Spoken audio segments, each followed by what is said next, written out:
शान्ताकारं भुजगशयनं पद्मनाभं सुरेशं विश्वाधारं गगनसदृशं मेघवर्णं शुभांगं लक्ष्मीकान्तं कमलनयनं योगभिर्ध्यानगम्यं वन्दे विष्णुं भवभयहरं सर्वलोकैकनाथम्। ओम नमो भगवते वासुदेवाय। आप सभी का हमारे YouTube चैनल पर हार्दिक स्वागत है। आज सुने बृहस्पतिवार व्रत की पौराणिक कथा। बृहस्पतिवार व्रत के पूजन से स्त्री पुरुष को बृहस्पति देव की अनुकंपा से धन संपत्ति का अपार लाभ होता है। परिवार में सुख तथा शांति रहती है। बृहस्पतिवार का व्रत बहुत शुभ फल देने वाला है। बृहस्पतिवार की पूजा के पश्चात कथा सुनने का विशेष महत्व है। बृहस्पतिवार के व्रत करने और कथा सुनने से सभी मनोकामनाएं पूर्ण होती हैं। तो प्रेम से बोले बृहस्पति भगवान की जय हो। प्राचीन समय की बात है। एक बड़ा प्रतापी तथा दानी राजा था। वह प्रत्येक गुरुवार को व्रत रखता एवं पूजन करता था। ये उसकी रानी को अच्छी नहीं लगती थी। ना वह व्रत करती और ना ही किसी को एक पैसा दान में देती। राजा को भी वह ऐसा करने से मना किया करती थी। एक समय की बात है कि राजा शिकार खेलने वन को चले गए। घर पर रानी और दासी थी। उस समय गुरु बृहस्पति साधु का रूप धारण कर राजा के दरवाजे पर भिक्षा मांगने आए। साधु ने रानी से भिक्षा मांगी तो वह कहने लगी, हे साधु महाराज, मैं इस दान और पुण्य से तंग आ गई हूँ। आप कोई ऐसा उपाय बताएं जिससे ये सारा धन नष्ट हो जाए तथा मैं आराम से रह सकूं। साधु ने कहा, देवी, तुम तो बड़ी विचित्र हो। धन संतान तो सभी चाहते हैं। पुत्र और लक्ष्मी तो पापी के घर भी होने चाहिए। यदि तुम्हारे पास अधिक धन है तो भूखों को भोजन दो, प्यासों के लिए प्याऊ बनवाओ, मुसाफिरों के लिए धर्मशालाएं खुलवाओ। जो निर्धन अपनी कुमारी कन्याओं का विवाह नहीं कर सकते उनका विवाह करा दो।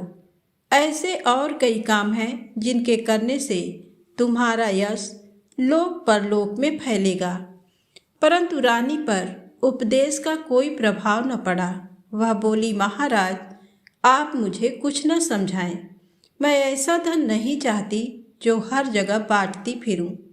साधु ने उत्तर दिया, यदि तुम्हारी ऐसी इच्छा है तो तथास्तु। तुम ऐसा करना कि बृहस्पतिवार को घर लीप कर पीली मिट्टी से अपना सिर धोकर स्नान करना, भट्ठी चढ़ाकर कपड़े धोना। ऐसा करने से आपका सारा धन नष्ट हो जाएगा। इतना कहकर वह साधु महाराज वहां से अंतर्ध्यान हो गए। साधु के अनुसार कई बातों को पूरा करते हुए रानी को केवल 3 बृहस्पतिवार ही बीते थे कि उसकी समस्त धन संपत्ति नष्ट हो गई। भोजन के लिए राजा का परिवार तरसने लगा। तब एक दिन राजा ने रानी से बोला कि हे रानी, तुम यहीं रहो, मैं दूसरे देश को जाता हूँ, क्योंकि यहाँ पर सभी लोग मुझे जानते हैं, इसलिए मैं कोई छोटा कार्य नहीं कर सकता। ऐसा कहकर राजा परदेश चला गया। वहाँ वह जंगल से लकड़ी काट कर लाता और शहर में बेचता। इस तरह वह अपना जीवन व्यतीत करने लगा। इधर राजा के परदेश जाते ही रानी और दासी दुखी रहने लगी। एक बार जब रानी और दासी को 7 दिन तक बिना भोजन के रहना पड़ा तो रानी ने अपनी दासी से कहा, हे दासी, पास ही के नगर में मेरी बहन रहती है। वह बड़ी धनवान है। तू उसके पास जा और कुछ ले आ ताकि थोड़ी बहुत गुजर बसर हो जाए। दासी रानी की बहन के पास गई। उस दिन गुरुवार था और रानी की बहन उस समय बृहस्पतिवार व्रत की कथा सुन रही थी। दासी ने रानी की बहन को अपनी रानी का संदेश दिया, लेकिन रानी की बड़ी बहन ने कोई उत्तर नहीं दिया। जब दासी को रानी की बहन से कोई उत्तर नहीं मिला तो वह बहुत दुखी हुई और उसे क्रोध भी आया। दासी ने वापस आकर रानी को सारी बात बता दी। सुनकर रानी ने अपने भाग्य को कोसा। उधर रानी की बहन ने सोचा कि मेरी बहन की दासी आई थी, परंतु मैं उससे नहीं बोली, इससे वह बहुत दुखी हुई होगी। कथा सुनकर और पूजन समाप्त करके वह अपनी बहन के घर आई और कहने लगी, हे बहन, मैं बृहस्पतिवार का व्रत कर रही थी। तुम्हारी दासी मेरे घर आई थी, परंतु जब तक कथा होती है तब तक न तो उठते हैं और ना ही बोलते हैं, इसलिए मैं नहीं बोली। कहो दासी क्यों गई थी? रानी बोली, बहन, तुमसे क्या छिपाऊं? हमारे घर में खाने तक को अनाज नहीं था। ऐसा कहते कहते रानी की आंखें भर आईं।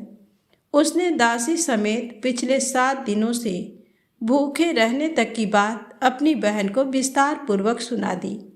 रानी की बहन बोली, देखो बहन, भगवान बृहस्पति देव सबकी मनोकामना को पूर्ण करते हैं। देखो, शायद तुम्हारे घर में अनाज रखा हो। पहले तो रानी को विश्वास नहीं हुआ, पर बहन के आग्रह करने पर उसने अपनी दासी को अंदर भेजा तो उसे सचमुच अनाज से भरा एक घड़ा मिल गया। ये देखकर दासी को बड़ी हैरानी हुई। दासी रानी से कहने लगी, हे रानी, जब हमको भोजन नहीं मिलता तो हम व्रत ही तो करते हैं, इसलिए क्यों न इनसे व्रत और कथा की विधि पूछ ली जाए ताकि हम भी व्रत कर सकें। तब रानी ने अपनी बहन से बृहस्पतिवार व्रत के बारे में पूछा। उसकी बहन ने बताया, बृहस्पतिवार के व्रत में चने की दाल और मुनक्का से विष्णु भगवान का केले की जड़ में पूजन करें तथा दीपक जलाएं, व्रत कथा सुने और पीला भोजन ही करें। इससे बृहस्पति देव प्रसन्न होते हैं। व्रत और पूजन विधि बताकर रानी की बहन अपने घर को लौट गई। 7 दिन के बाद जब गुरुवार आया तो रानी और दासी ने व्रत रखा। गुड़साल में जाकर चना और गुड़ लेकर आई, फिर उससे केले की जड़ तथा विष्णु भगवान का पूजन किया। अब पीला भोजन कहाँ से आए, इस बात को लेकर दोनों बहुत दुखी थे। चूंकि उन्होंने व्रत रखा था, इसलिए बृहस्पति देव उनसे प्रसन्न थे। इसलिए वे एक साधारण व्यक्ति का रूप धारण कर 2 थालों में सुंदर पीला भोजन दासी को दे गए। भोजन पाकर दासी प्रसन्न हुई और फिर रानी के साथ मिलकर भोजन ग्रहण किया। उसके बाद वे सभी गुरुवार को व्रत और पूजन करने लगी। बृहस्पति भगवान की कृपा से उनके पास फिर से धन संपत्ति आ गई, परंतु रानी फिर से पहले की तरह आलस्य करने लगी। तब दासी बोली, देखो रानी, तुम पहले भी इस प्रकार आलस्य करती थी। तुम्हें धन रखने में कष्ट होता था, इस कारण सभी धन नष्ट हो गया, और अब जब भगवान बृहस्पति की कृपा से धन मिला है तो तुम्हें फिर से आलस्य होता है।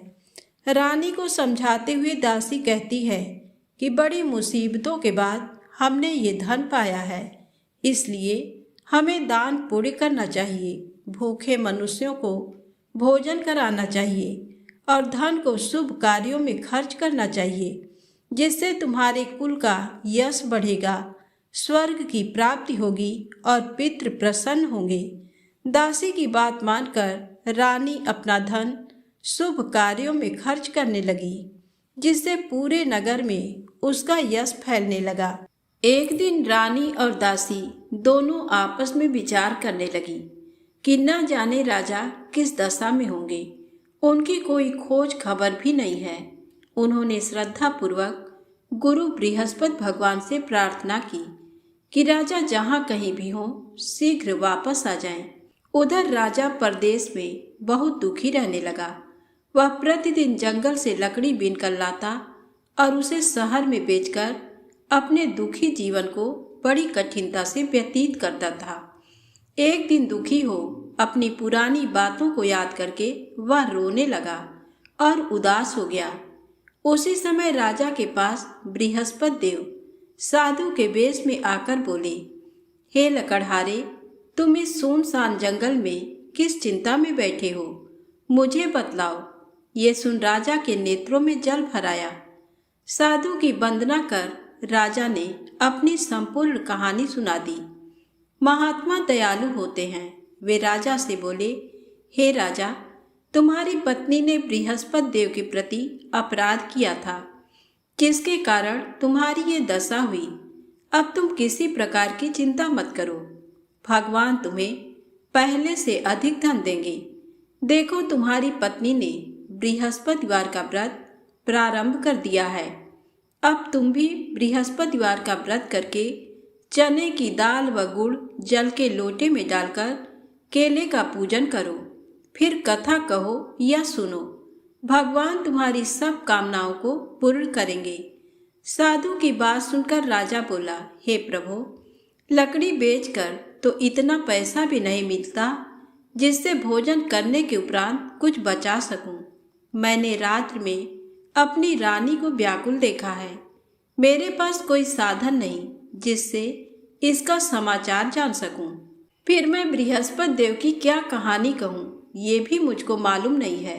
साधु ने कहा, हे राजा, मन में बृहस्पति भगवान के पूजन व्रत का निश्चित करो। वे स्वयं तुम्हारे लिए कोई राह बना देंगे। बृहस्पतिवार के दिन तुम रोजाना की तरह लकड़ियां लेकर शहर में जाना। तुम्हें रोज से दुगना धन प्राप्त होगा, जिससे तुम भली भांति भोजन कर लोगे तथा बृहस्पति देव की पूजा का सामान भी आ जाएगा। जो तुमने बृहस्पतिवार की कहानी के बारे में पूछा है वह इस प्रकार है। प्राचीन काल में एक बहुत ही निर्धन ब्राह्मण था। उसके कोई संतान नहीं थी। वह नित्य पूजा पाठ करता। उसकी स्त्री न स्नान करती और न किसी देवता का पूजन करती। इस कारण ब्राह्मण देवता बहुत दुखी रहते थे। भगवान की कृपा से ब्राह्मण के यहाँ एक कन्या उत्पन्न हुई। कन्या बड़ी होने लगी। प्रातः स्नान करके वह भगवान विष्णु का जप करती। बृहस्पतिवार का व्रत भी करने लगी। पूजा पाठ समाप्त कर पाठशाला जाती तो अपनी मुट्ठी में जौ भरकर ले जाती और पाठशाला जाने के मार्ग में डालती जाती। लौटते समय वही जौ स्वर्ण के हो जाते तो उनको बीनकर घर ले आती।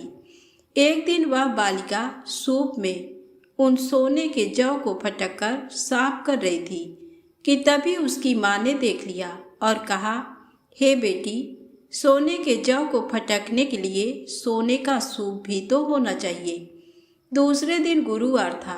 कन्या ने व्रत रखा और बृहस्पति देव से सोने का सूप देने की प्रार्थना की। बृहस्पति देव ने उसकी प्रार्थना स्वीकार कर ली। रोजाना की तरह वह कन्या जौ फैलाती हुई पाठशाला चली गई। पाठशाला से लौटकर जब वह जौ बीन रही थी तो बृहस्पति देव की कृपा से उसे सोने का सूप मिला। उसे वह घर ले आई और उससे जौ साफ करने लगी, परंतु उसकी माँ का वही ढंग रहा। एक दिन की बात है, कन्या सोने के सूप में जब जौ साफ कर रही थी, उस समय उस नगर का राजकुमार वहां से निकला। कन्या के रूप को देखकर वह उस पर मोहित हो गया। राजमहल आकर वह भोजन तथा जल त्याग कर उदास होकर लेट गया। राजा को जब राजकुमार द्वारा अन्न जल त्यागने का समाचार ज्ञात हुआ तो अपने मंत्रियों के साथ वह अपने पुत्र के पास गया और कारण पूछा। राजकुमार ने राजा को उस लड़की के घर का पता भी बता दिया। मंत्री उस लड़की के घर गया। मंत्री ने ब्राह्मण के समक्ष राजा की ओर से निवेदन किया। कुछ ही दिन बाद ब्राह्मण की कन्या का विवाह राजकुमार के साथ संपन्न हो गया। कन्या के घर से जाते ही ब्राह्मण के घर में पहले की भांति गरीबी का निवास हो गया। एक दिन दुखी होकर ब्राह्मण अपनी पुत्री से मिलने गए। बेटी ने पिता की अवस्था को देखा और अपनी माँ का समाचार पूछा। ब्राह्मण ने सभी हाल कह सुनाया।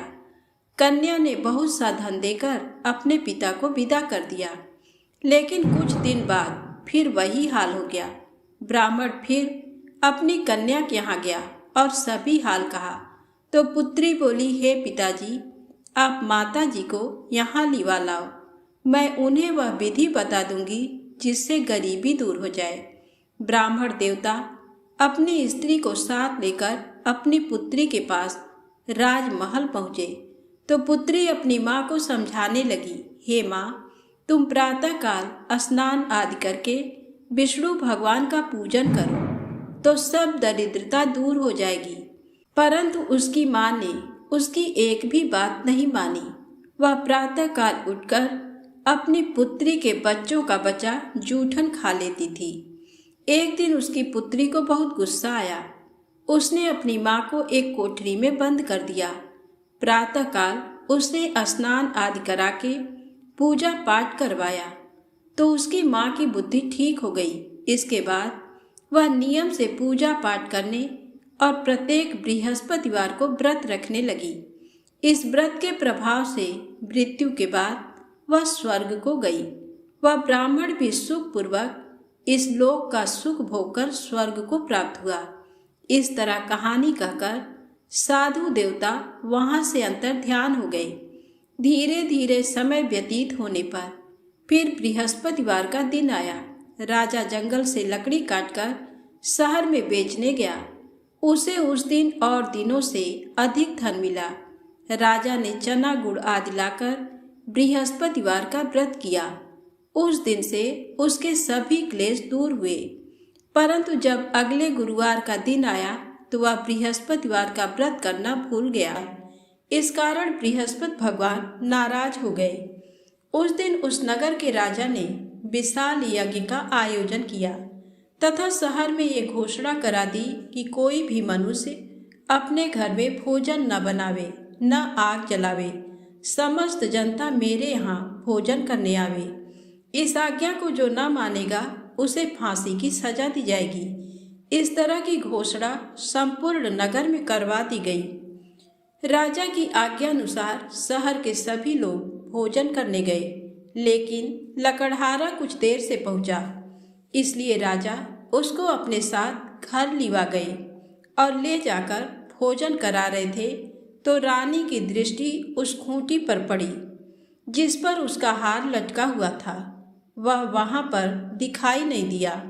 रानी ने निश्चय किया कि मेरा हार इस मनुष्य ने चुरा लिया है। उसी समय सिपाहियों को बुलाकर उसको कारागार में डलवा दिया।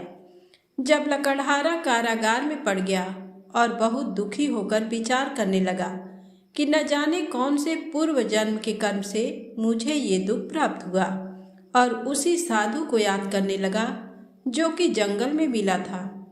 उसी समय तत्काल बृहस्पति देव साधु के रूप में प्रकट हुए और उसकी दशा को देखकर कहने लगे, अरे मूर्ख, तूने बृहस्पति देव की कथा नहीं करी, इस कारण तुझे दुख प्राप्त हुआ है। अब चिंता मत कर। बृहस्पतिवार के दिन कारागार के दरवाजे पर 4 पैसे पड़े मिलेंगे। उनसे तू बृहस्पति देव की पूजा करना, तेरे सभी कष्ट दूर हो जाएंगे। बृहस्पति के दिन उसे 4 पैसे मिले। लकड़हारे ने कथा कही। उसी रात्रि को बृहस्पति देव ने उस नगर के राजा को स्वप्न में कहा, हे राजा, तुमने जिस आदमी को कारागार में बंद कर दिया है वह निर्दोष है। वह राजा है, उसे छोड़ देना। रानी का हार उसी खूंटी पर लटका है। अगर तू ऐसा नहीं करेगा तो मैं तेरे राज्य को नष्ट कर दूंगा। इस तरह रात्रि के स्वप्न को देखकर राजा प्रातःकाल उठा और खूंटी पर हार देकर लकड़हारे को बुलाकर क्षमा मांगी तथा लकड़हारे को योग्य सुंदर वस्त्र आभूषण देकर विदा कर दिया। बृहस्पति देव की आज्ञा अनुसार लकड़हारा अपने नगर को चल दिया। राजा जब अपने नगर के निकट पहुंचा तो उसे बड़ा आश्चर्य हुआ। नगर में पहले से अधिक बाग, तालाब, कुएं तथा बहुत सी धर्मशाला, मंदिर आदि बन गए हैं। राजा ने पूछा, ये किसका बाग और धर्मशाला है? तब नगर के सब लोग कहने लगे, ये सब रानी और बांदी के हैं। तो राजा को आश्चर्य हुआ और गुस्सा भी आया। जब रानी ने ये खबर सुनी कि राजा आ रहे हैं तो उन्होंने बांदी से कहा कि हे दासी, देख राजा हमको कितनी बुरी हालत में छोड़ गए थे। हमारी ऐसी हालत देखकर वह लौट न जाएं, इसलिए तू दरवाजे पर खड़ी हो जा। आज्ञानुसार दासी दरवाजे पर खड़ी हो गई। राजा आए तो उन्हें अपने साथ लिवा लाई। तब राजा ने क्रोध करके अपनी रानी से पूछा कि ये धन तुम्हें कैसे प्राप्त हुआ है। तब उन्होंने कहा, हमें ये सब धन बृहस्पति देव के इस व्रत के प्रभाव से प्राप्त हुआ है।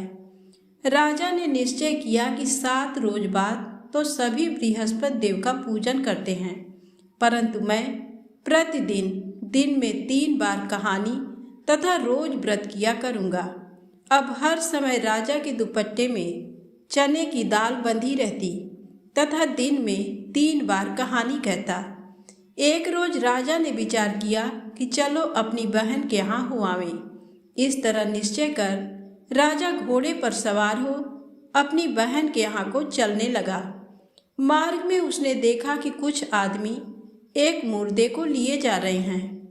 उन्हें रोककर राजा कहने लगा, अरे भाइयों, मेरी बृहस्पति देव की कथा सुन लो।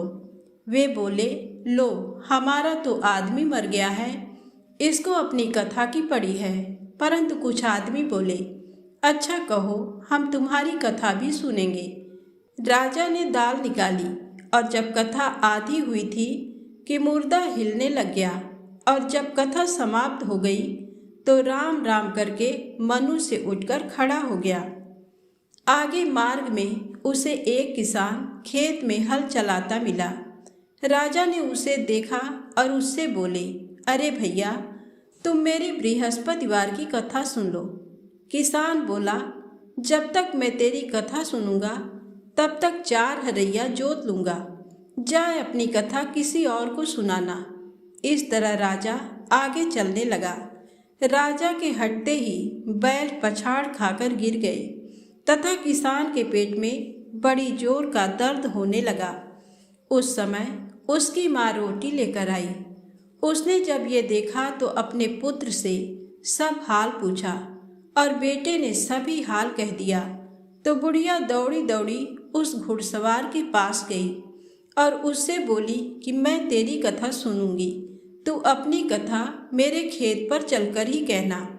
राजा ने बुढ़िया के खेत पर जाकर कथा कही, जिसके सुनते ही वह बैल उठ खड़े हुए तथा किसान के पेट का दर्द भी बंद हो गया। राजा अपनी बहन के घर पहुंचा। बहन ने भाई की खूब मेहमानी की। दूसरे रोज प्रातःकाल राजा जगा तो वह देखने लगा कि सब लोग भोजन कर रहे हैं।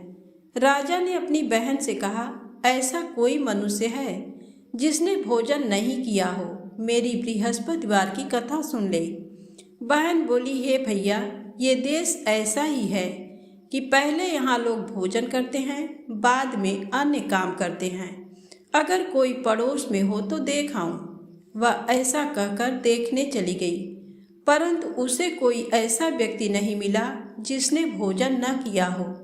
अतः वह एक कुम्हार के घर गई जिसका लड़का बीमार था।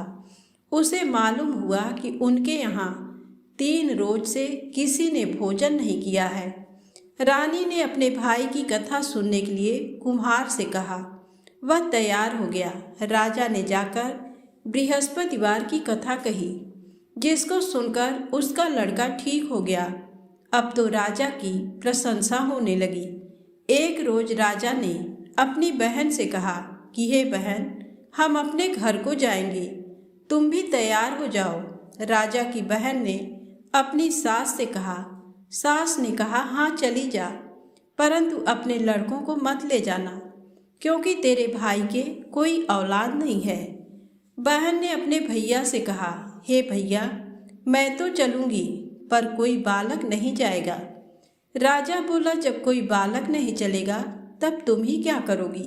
बड़े दुखी मन से राजा अपने नगर को लौट आया। राजा ने अपनी रानी से कहा, हम निर्वंशी हैं, हमारा मुंह देखने का धर्म नहीं है और कुछ भोजन आदि नहीं किया। रानी बोली, हे प्रभु, बृहस्पति देव ने हमें सब कुछ दिया है, वह हमें औलाद अवश्य देंगे। उसी रात को बृहस्पति देव ने राजा से स्वप्न में कहा, हे राजा, उठ, सभी सोच त्याग दे, तेरी रानी गर्भ से है, राजा को ये बात सुनकर बड़ी खुशी हुई। 9वें महीने में उसके गर्भ से एक सुंदर पुत्र पैदा हुआ। तब राजा बोला, हे रानी, स्त्री बिना भोजन के रह सकती है, पर बिना कहे नहीं रह सकती। जब मेरी बहन आवे तुम मुझसे कुछ कहना मत। रानी ने सुनकर हाँ कर दिया। जब राजा की बहन ने ये शुभ समाचार सुना तो वह बहुत खुश हुई तथा बधाई लेकर अपने भाई के यहाँ आई। तभी रानी ने कहा, घोड़ा चढ़कर तो नहीं आई, गधा चढ़ी आई। राजा की बहन बोली, भाभी, मैं इस प्रकार न कहती तो तुम्हें औलाद कैसे मिलती।